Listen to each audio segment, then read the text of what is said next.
Évasion vous emmène, pour cette nouvelle édition, une fois de plus dans la capitale. Située au nord-ouest du pays, Port-Louis ne vous laissera pas indifférent. La visite dans la capitale vous imprègne par la vie locale, l'histoire et la culture de Maurice. Port-Louis est un melting pot culturel, une ville où les traditions et le monde moderne se côtoient.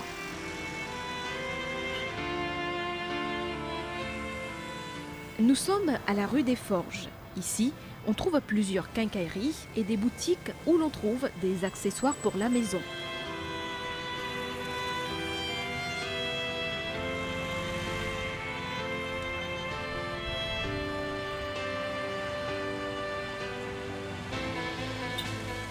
Ce n'est un secret pour personne. Port-Louis est un lieu de shopping par excellence. Il est 11h et cette rue est très fréquentée par des centaines de visiteurs. Cette rue, c'est la rue La Corderie. Elle est très connue car on y trouve une grande variété de magasins de vêtements prêts à porter, tels que des robes, des chemisiers, des pantalons, entre autres. Mais la rue est surtout connue pour ses boutiques de rideaux et d'accessoires de mode.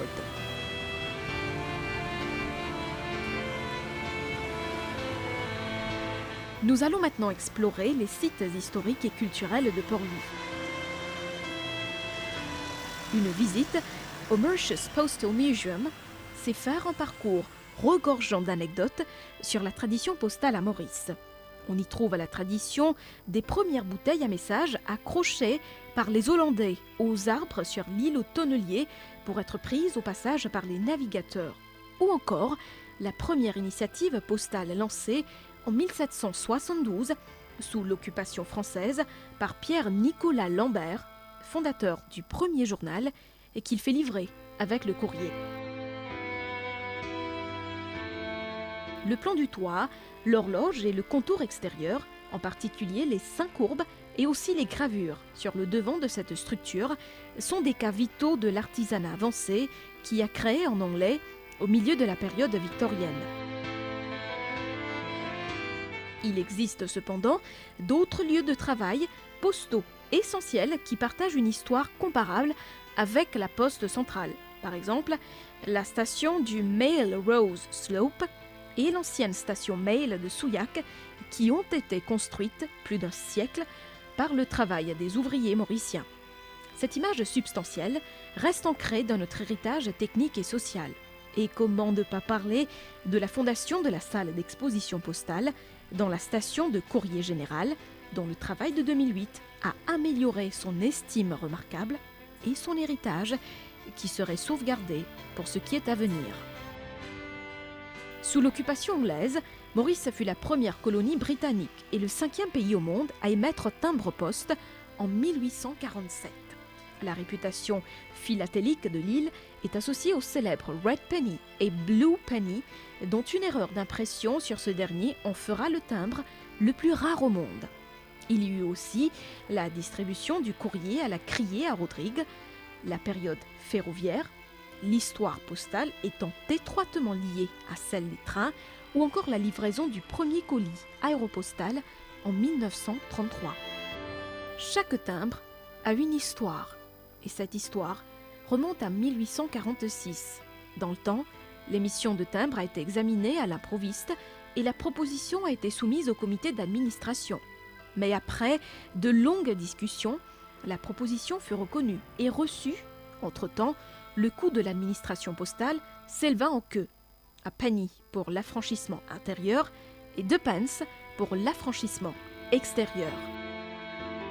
Il faut également reconnaître que la gravure de ces timbres a été donnée à Joseph Barnard. Il a envoyé une illustration de la règle Victoria montrant par profil et a été dit verbalement les œuvres à apparaître sur les timbres. Et pendant qu'il grattait sur la gravure, il a malencontreusement négligé les mots qu'on lui a dit. Il retourna ainsi voir le directeur général de la Poste, M. Brownrigg, afin d'affirmer les directions qu'il a reçues. Il grava Mail Station à la place de Postpaid sur les timbres. Une erreur esthétique qui a fait la toile de fond historique des timbres à l'île Maurice. La gravure totale faite, toutes les dernières gravures ont été exécutées sans scellé du chef de poste. Alors qu'on pensait à détruire ces timbres avant la distribution, le gouverneur William Gomm les utilisa afin de transmettre des invitations. Sur l'ensemble des 20 000 timbres imprimés, il n'en reste que 25 dans le monde, autorités privées et galeries. Tous les épisodes du passé de la poste mauricienne sont racontés par des panneaux illustrés, des documents d'archives et une belle collection d'objets qui reflètent l'évolution postale. Anciennes boîtes aux lettres, vieux comptoirs, machines à oblitérer les lettres, tampons, sacs postaux et même la bicyclette du facteur, aujourd'hui remplacée par le vélo moteur. Le musée a aussi pensé aux enfants avec des tablettes aménagées à leur hauteur. Le visage rondouillard de Sam le facteur, sympathique personnage de bande dessinée, y résume pour eux, en langage simple, les grands moments du parcours postal.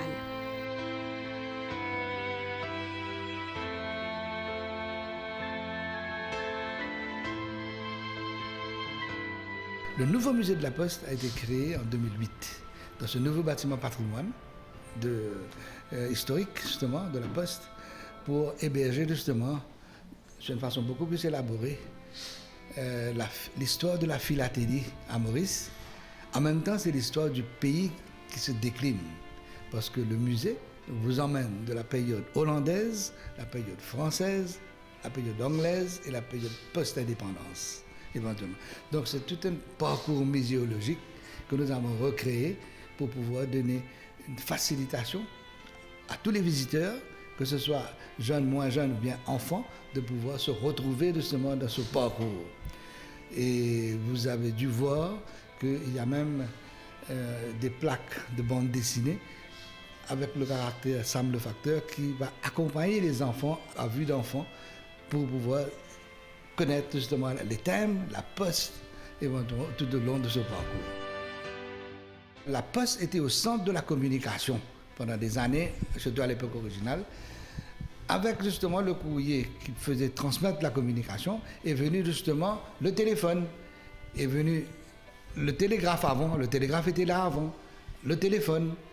Et ensuite, il y a eu éventuellement la modernisation avec des substitutions électroniques comme le email, comme le SMS, éventuellement. Donc, tout ça, éventuellement, ce sont des événements où la Poste s'est retrouvée au milieu de tout ça. Malgré, on peut appeler ça des challenges, mais la Poste a survécu justement ces évolutions. C'est pourquoi que nous gardons aussi en perspective ce parcours de télégraphe, de téléphone, et en même temps des distributeurs automatiques de thèmes à un moment donné, des balances justement, tous les équipements qui étaient utilisés à la Poste pendant tout ce temps-là. Donc c'est ça que nous avons récupéré pour montrer à la nouvelle génération et les générations à venir comment la Poste s'est évoluée et qu'est-ce qui reste de la Poste ancienne et qu'est-ce qui donne une indication de la Poste moderne aussi à l'étage.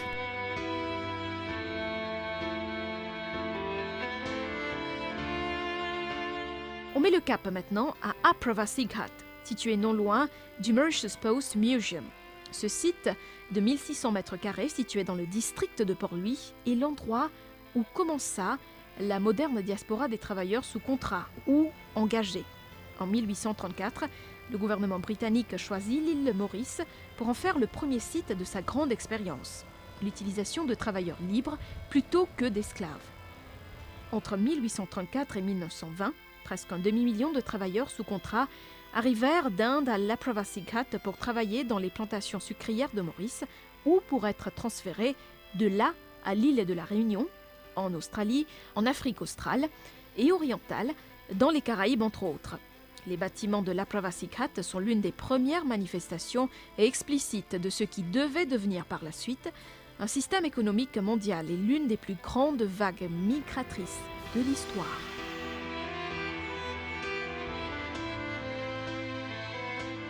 Le nom Ap-Ravasig-Hat est dérivé du hindi et se traduit littéralement par dépôt d'immigrants. Le terme Apravasikat n'est utilisé que depuis 1987 et avant cela, le dépôt était connu sous le nom de Kulighat.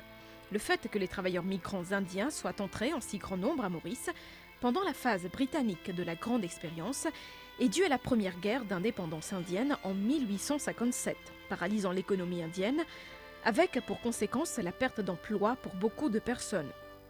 Lorsqu'ils ont été informés du potentiel du travail à Maurice, leur permettant de gagner un salaire de base et un endroit pour vivre, ces travailleurs ont immigré en grand nombre. Donnant sur la baie de Trou-Fanfaron et située dans Port-Louis, la capitale, l'Apravasikat est un ensemble de vestiges d'un centre d'immigration qui fut le point de départ de la diaspora moderne des travailleurs sous contrat ou engagés. Cet ancien dépôt a été construit en 1849 pour accueillir des travailleurs engagés venus d'un peu partout. Cette initiative a été lancée par le gouvernement britannique après l'abolition de l'esclavage dans l'Empire britannique en 1834 pour montrer la supériorité du travail libre par rapport à l'esclavage dans les plantations de ces colonies. Le succès de la Grande Expérience à Maurice a conduit à son adoption par d'autres pouvoirs coloniaux à partir de 1840, entraînant une migration mondiale de plus de 2 millions de travailleurs engagés, dont l'île Maurice, qui a accueilli près d'un demi-million.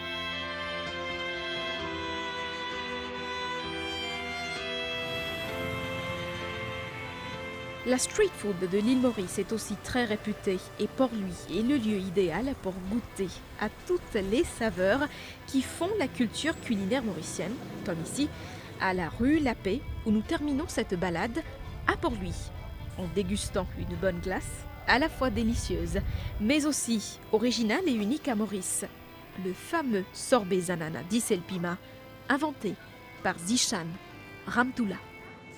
L'arrêt des fois, tout le temps dans l'ambiance, n'importe qui est au passé pour besoin d'un petit mouvement, tout le temps dans un petit mouvement, dans l'ambiance du monde, depuis partout dans l'île, dans le week-end, rempli l'arrêt des fois, c'est une place même pour passer, du monde vient depuis toute l'île, vient manger ici.